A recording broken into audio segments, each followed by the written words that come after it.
I'm delighted to moderate this fantastic panel who are collectively making huge contributions to the changing face of the Aerotropolis and Greater Western Sydney. I'm excited not only as a local resident, but also as someone that works for an organisation supporting the economic and social development of Western Sydney.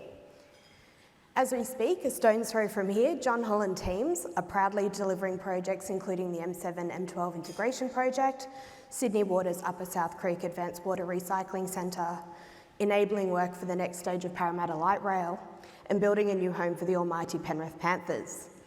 Ken, Ned, Gavin and Rob, we share your commitment to Western Sydney, and I'm excited to hear what you have to share with us today. Ken, I might start with you. The Prime Minister said that manufacturing is central to his government's agenda. Could you give us an update on the AMRF and what's on the horizon at the Bradfield Delivery Authority? Thanks, Sarah. Morning, everybody. Well, we are open at the Advanced Manufacturing Readiness Facility. Last week, as the Mayor just said, we had the great privilege of opening that first facility within the first building of a new city.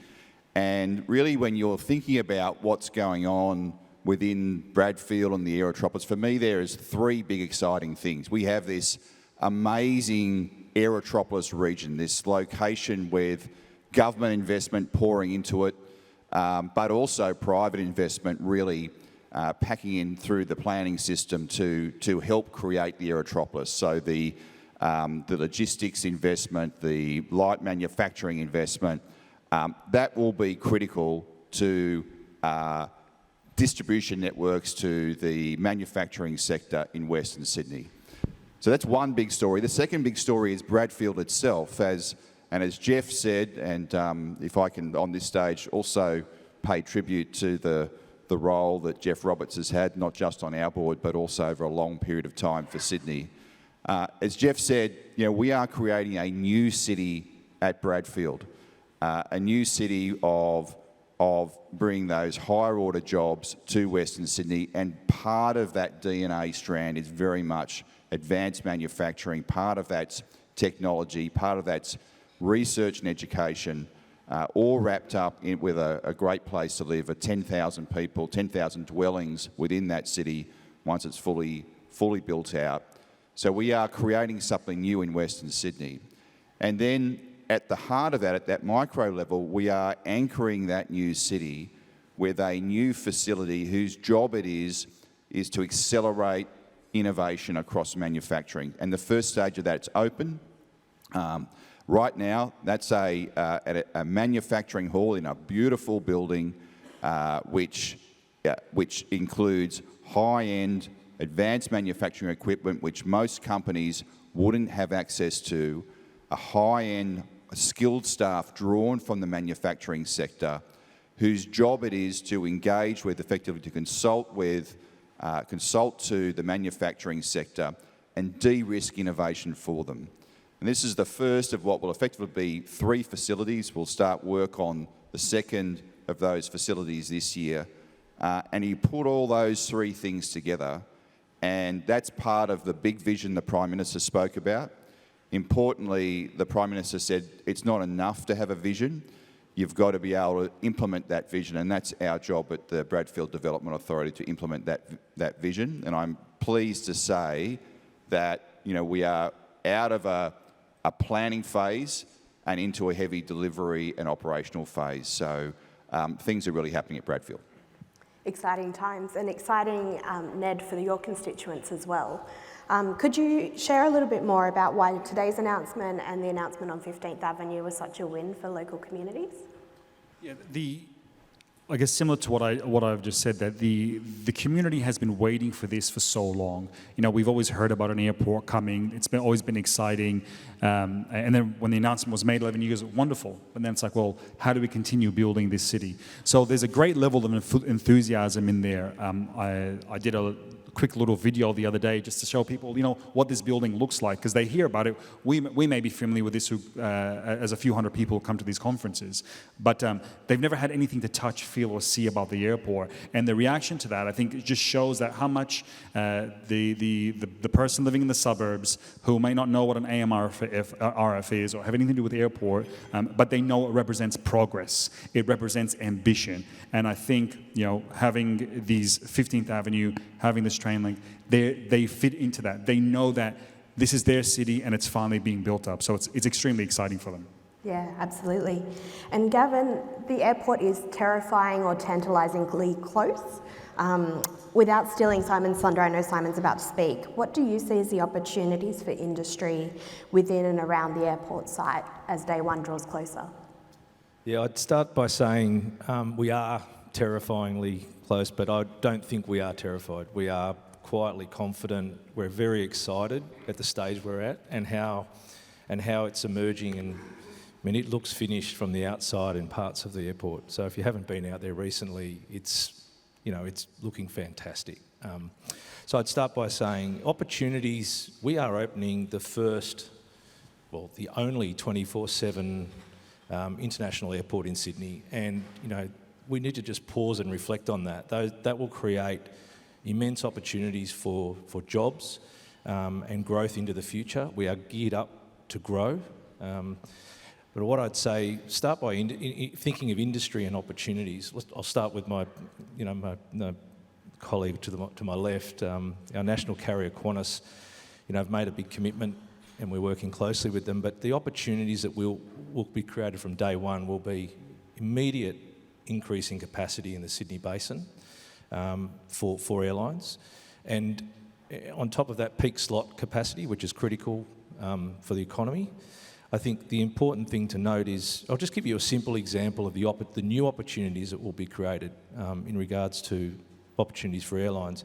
So if you fly from Perth to Sydney at the moment, and you're a business traveller and you want to get there, you get into Sydney in the evening, you need to leave Perth by around about 4 p.m, otherwise you don't get into Sydney. But we'll create new route opportunities for airlines to be able to leave later for business travellers and leisure travellers, fly in, fly out workers who'll be able to come into Sydney. They'll land later in the evening, but at least you get into Sydney, you'll be unrestricted, and you'll be able to get into your own bed and sleep at night and wake up and be ready for the next day. Quickly look at the cargo opportunities. Again, Qantas have made a big commitment there, and we're thrilled by that. It's coming out of the ground. We're working very closely with them and a number of partners. But that will create 24/7 connections for many different parts of the supply chain. In particular, if I use another example, farmers, they will have much more direct access, faster, more efficient access to new markets in Southeast Asia, for example, and around the country. If I think a little bit at the moment, we've got a number of opportunities in market for retail opportunities in terminal, and in addition to that, we've got a number of opportunities in market at our business park, which is coming out of the ground soon, for hotels, quick service restaurants, service stations. All of that will start very soon to come out of the ground. Those opportunities are in market. So, and I think additionally there are many opportunities around the airport. Our airport will create opportunities not just at the airport but around the airport. And we're thinking how we're constantly focused on how we support the visitor economy for the New South Wales government as well. I just want to. Yeah, that's probably all for now anyway. I was going to say, you get my first gold star of the day for answering one of the Slido questions before I've asked it, so thank you. Rob, Qantas will have both passenger and freight movements at the new airport. What were the factors that made that attractive for Qantas? Yeah, no, thank you, and good morning, everyone. Well, I think we've heard a lot today about just the exciting growth opportunities in Western Sydney, and I think that is exactly why we are coming. We are coming at scale as the airport opens next year, and I think as we look to Western Sydney, it's the fastest growing metropolitan area in Australia, and it's really exciting for the Qantas Group. I think across all our businesses, so we expect to be on day one here with both Qantas and Jetstar. It's really exciting, particularly from a Jetstar perspective. I think we've got, for 20 years now, we've been stimulating growth, not just leisure growth, and I think the stimulation is absolutely going to be great, but also small and medium businesses, I think, across both our airlines, in Jetstar and Qantas, is just an exciting opportunity. And then as Gavin mentioned, I think on the freight side, this airport will be 24 hours and won't have the curfew that we currently have at Mascot. And so I think that's just going to create enormous opportunities. So we're just really looking forward to it. And I think the creation of jobs is very consistent from our perspective as well. Excellent. And we've been asked through Slido if the panel can share some of the considerations and criteria challenges about procurement for small and medium businesses, local and diversely owned businesses to contribute to the economic opportunities here. I might start with Ken and Gavin, and if others want to jump in. Yeah, well, I think the AMRF is really designed to address challenges particularly smaller and medium businesses, manufacturing business have in growing. So, we know that the new airport will supercharge accessibility to global supply chains. So your ability to innovate, and a lot of innovation involves the adoption of new technology, that becomes mission critical for you to be able to grow your business because you want businesses to keep growing up the value chain. So what we have established, opened the doors on last Wednesday, is a facility which is designed to help businesses do that right across Western Sydney, even further afield. So that means that when they've got a great idea, when they've got a prototype they're not sure how it would work, when they want to be able to innovate on the processes they're using or around the different products they want to create, they can go somewhere with a high-tech battery of machinery which they can't access anywhere else at affordable rates to do that innovation and work with a knowledgeable staff. So I think, to answer one of the other Slido questions up there, that could be anywhere, that could be located anywhere. It's located at Bradfield to help anchor the new city, but the benefit is right across Western Sydney and beyond. Did you want to add anything, Gavin? I think the only thing I would add is we are very, very focused on, we've got procurement processes like many other organisations, but we are very excited by opportunities to have local businesses where we can have them in there. But, those opportunities will be coming to market if they're not out there at the moment. And Ned, we know that 15th Avenue is not going to go to the airport.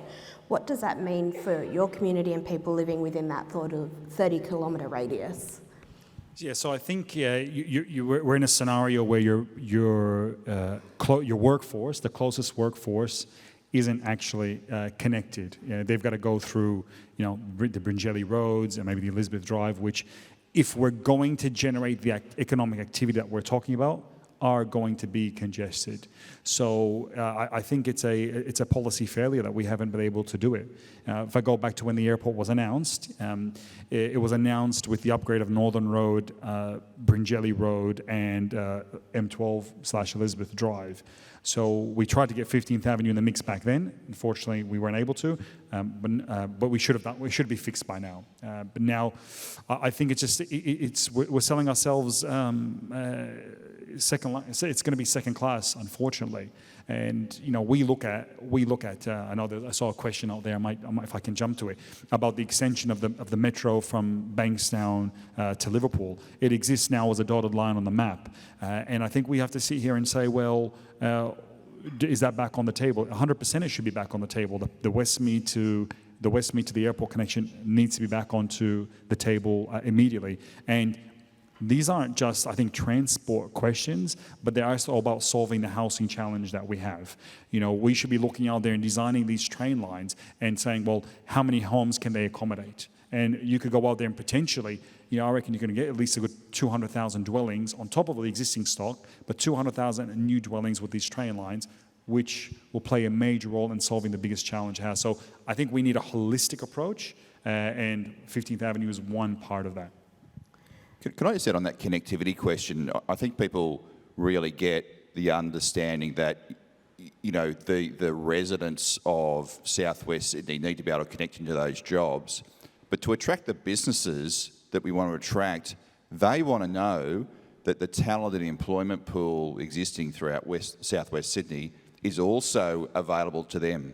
So this is not just an issue of people being able to get to a job. This is about the jobs wanting to be here as well. And it's a double dynamic, which is really important. Well, Rob, that's a nice lead into you. I guess Qantas is a major employer in Sydney and looking to be a major employer out at the new airport. Does that factor into your thinking? Yeah, absolutely. I think what you're hearing here is really this is an ecosystem, is we're all connected to make Western Sydney Airport a success. And so we are going to do our part with regards to having the aircraft there available on time. We're going to have the staff recruited in terms of flying the aircraft. I know the airport's doing an amazing job in terms of making sure all the facilities are there, but we need infrastructure. And I think everything that's being discussed today in terms of the roads, the rail links to the airports, that's going to enable us to proposition to our customers and our flyers that there's a seamless opportunity to fly out of Western Sydney. And that's really important because our customers are very focused on the extent of their journey from their home to their destination. And so making that as seamless as possible is only going to be possible by everyone in this room and everyone on the stage today. And so I think we've just got to all work together. It sounds like we are, which is fantastic, but we need to keep to doing that. And I have a question here about, with a focus on advanced manufacturing, how we address an ageing workforce in this sector and how we engage with the smart and talented young people in Western Sydney. Ken, I might start with you again and others jump in. Yeah, I think there is no doubt, as with our workforce more generally in manufacturing, you have an ageing demographic and therefore you need to focus on skills. Part of that is also going up the value chain because the types of jobs in advanced manufacturing are much more diverse. There's people, there's the white-collar professional jobs, there's the lab coat jobs, there's the, on the tools, on the shop floor jobs. So there's a broader suite of higher skilled jobs that are associated with that, and that opens up a broader skill base, which also opens up more attractiveness to a younger community. Also, but skills are important, and part of what we're providing at Bradfield is an industry skills accelerator, a micro-credential skills program. We're actually working with the airport on a skills program there right at the moment, and that's recognising that the skills gaps for everybody is not always going off and doing a trade course or going off and doing a degree. It can just be a quite focused credential which allows you to master some latest technology and therefore play that role as the manufacturing sector evolves with technology in particular. So I think you need to skills are absolutely right. So the premise of the question is right. It needs to be a focus, and it's one of the things that we're providing through that program. So you're itching to jump in? Yeah, so one of the great things about my job is I get to go to visit the schools in Liverpool LGA, which we have around 70 schools. And the young talent that is coming through is amazing.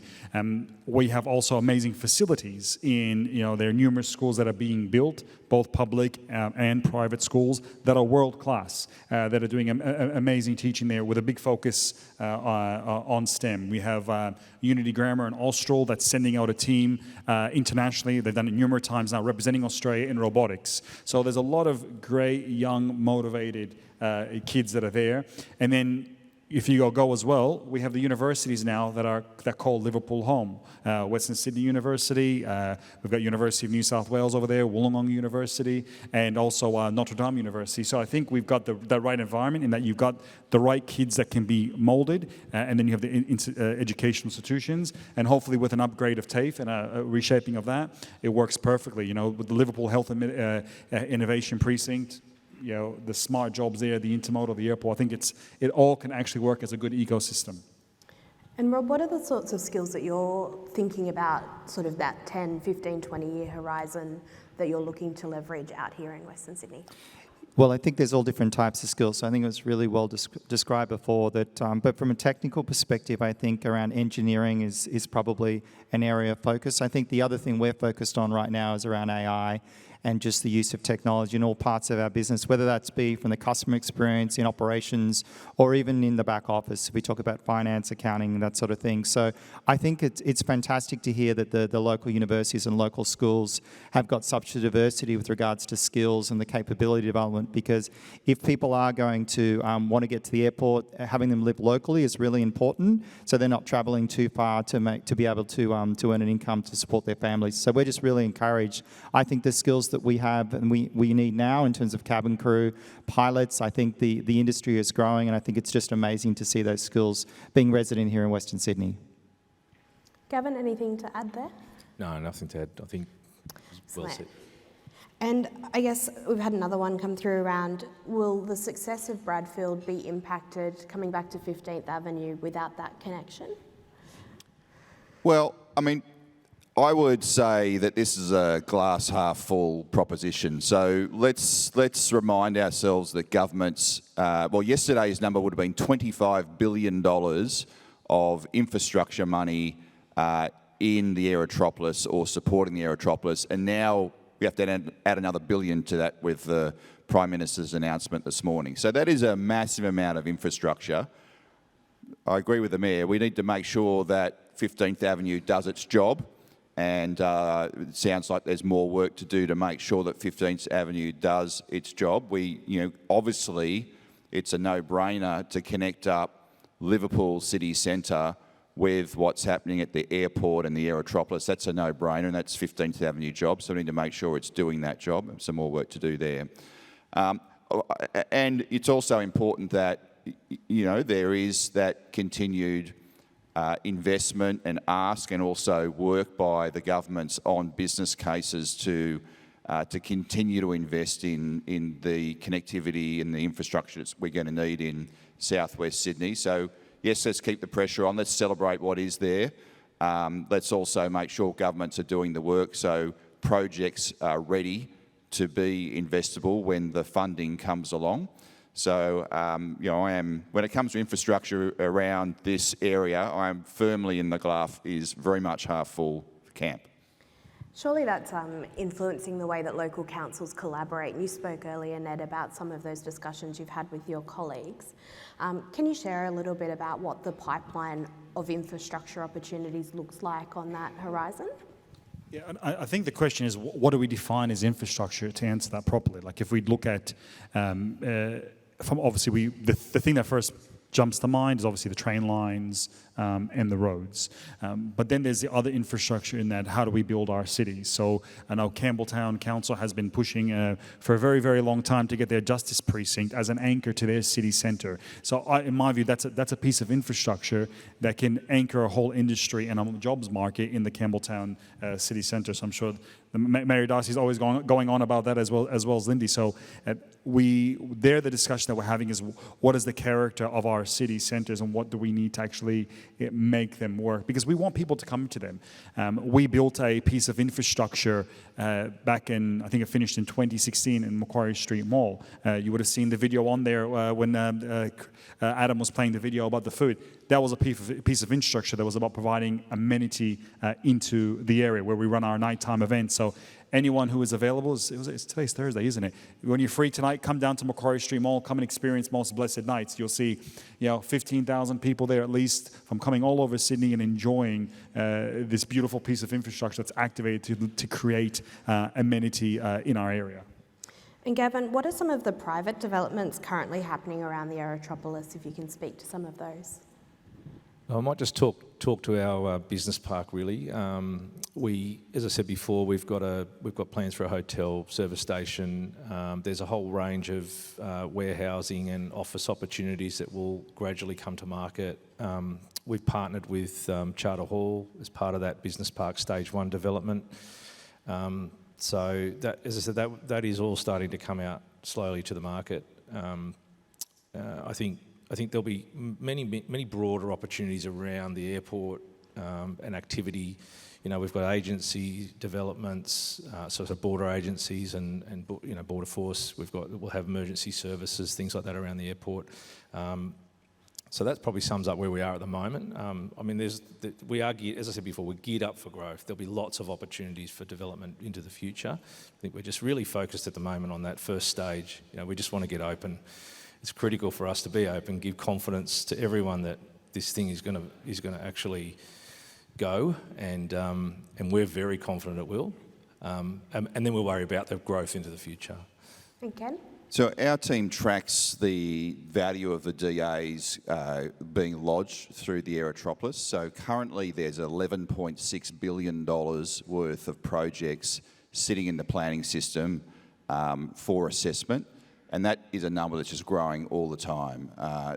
And when we understand the scale of the Aerotropolis, you know, we're just getting started. That Western Sydney Aerotropolis, if you plonked it on top of the Sydney CBD, would go from the harbour all the way down to Botany and from Bondi all the way to inner west. So this is a really major piece of Sydney which is now largely being rezoned and the planning controls in place, and that infrastructure is now also increasingly being put in place.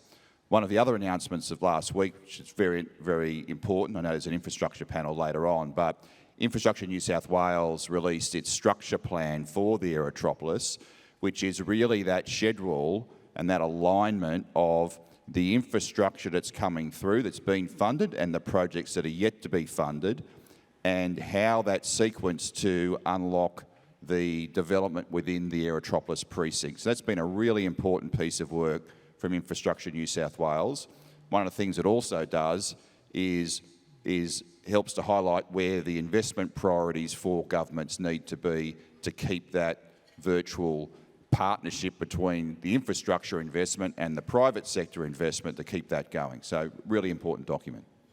Excellent. And just to shift gears here, Rob, what's the latest on Qantas announcing international flights from Western Sydney International? Well, we don't have an airport yet, so that would be a good start. No, I mean, I think, obviously with it being just 12, well, it's going to be opening next year, I think it's really important that we've obviously got our fleet plan that's an important part of in consideration for Western Sydney, and then we're obviously moving to the network plan. I'd have to say at this point the focus is more on domestic. In terms of where Qantas and Jetstar will fly domestically. I did want to pick up on a point earlier with regards to international, that there are, because of the designation of the airport, there are some restrictions with regards to traffic rights. We would love, for example, like to fly to Bali as an example. There's a lot of interest in that, but we are restricted from capacity of traffic rights into Indonesia at this point. That's just an example. So I'd probably say at this point it's probably more focused on domestic, but I think the fact is the opportunity for the airport is significant. And so just like Gavin said, I think we just want to get started and see how it works. And then I think as we see the demand, we'll absolutely have the opportunity with the fleet to service that. And I'm going to admit my naivety here that I don't recognise this acronym. So I've got a question about when can we anticipate the release of the PANS OPS? PANS OPS? Is that Rob? Others? PANOPS is the basically the height restrictions or... Okay, excellent. Yes. This question's coming your way. So that all current and future developments are not restricted in maximising development potential and growth. I can tell you now, so Liverpool, we're very close to Bankstown Airport, so we're restricted by, the PANOPS sits at around 110 metres approximately, and it just goes out from the airport. But I don't, with batteries, I'm not sure exactly where it's sitting at the moment. I think you're talking about the flight paths. The flight paths are still working through their processes at the moment. We obviously want them released as soon as they're ready. So I think we just got to let that process run through. But our understanding it's sitting with the various government authorities at this point. Excellent. And we're very quickly approaching the end of our panel time, and when we're talking about project delivery, on-time running is something that's very important. So I'm going to start with Ken and work my way down. When we're talking about the airport and the Aerotropolis, the important discussion is about the legacy beyond the things that we're building. So I'm interested in what you're most excited by in terms of the legacy that the work you're doing is going to bring.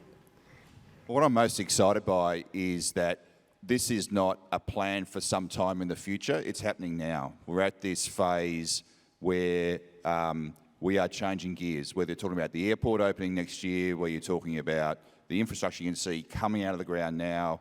You know, we're opening our first building, first facility. There's a go-to-market year for us in terms of subsequent releases of land. It's happening, it's showtime. It's building a future vision, but as the Prime Minister said, you've got to have a future vision and the delivery capability, and you can see the delivery happening. That's what excites me. So what excites you, Gavin? Well, I agree with those comments. What excites us is we are creating something that is enormous transformation, and it's going to be enormous transformation for decades to come. So all of that is fascinating. It's really exciting. But I guess what really excites me is the fact that we'll be creating really good, high quality jobs for people in Western Sydney, close to their workplace, not just for the people that are here now, but for their future generations. And that's just, I'm just feeling really privileged to be part of something like that. Rob? Yeah, I mean, I'm equally as excited. I think for me, we will have Jetstar as probably the predominant airline out here, and I think what Jetstar's done for 2 decades now is really democratising travel, is making travel more accessible for more people, allowing more Australians to see Australia and to see the world. And so I think if we look back here in decades to come, if we've been successful in ensuring that Western Sydney residents are having the opportunity to travel, for small and medium businesses to be able to jump on a plane, then that will be awesome. I'm flying overseas in a few weeks, and I would be very excited to fly on a Qantas plane to Italy. So putting that one on the radar. Ned? So I think if you just say, let's look at Liverpool, let's look at 2050 as a mark, halfway through the century, we're at the quarter mark now. There's no doubt that Sydney is the most beautiful and the best city in the world. That's why we're here. And I think, if there's one word that describes it, is that we're going to be giving the next generation opportunity. An opportunity that the people who came before them necessarily didn't have in this area. So imagine you've taken an area like the old Green Valley housing estate, which was literally just in the middle of nowhere. Or you've got areas in, say, Liverpool where there's low socioeconomics, where you've transformed that and you've built an amazing city with all the opportunities from everything that we've just talked about, whether it's the AMRF or the universities or the amazing hospital, the EM Institute, that these kids who have gathered effectively, not only from around the world, but have gathered from all over Sydney, because when we talk migration, people migrate to Liverpool from other parts of Sydney because this is where they can live that Australian dream.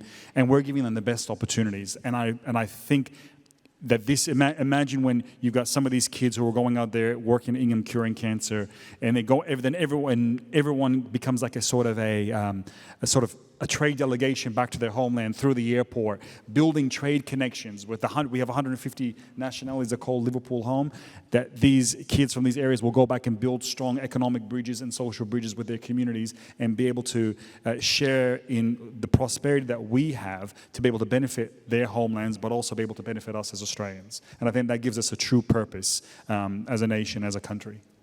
Excellent. Well, please join me in thanking our panel, Ken, Gavin, Rob and Ned, and back to you, Brett.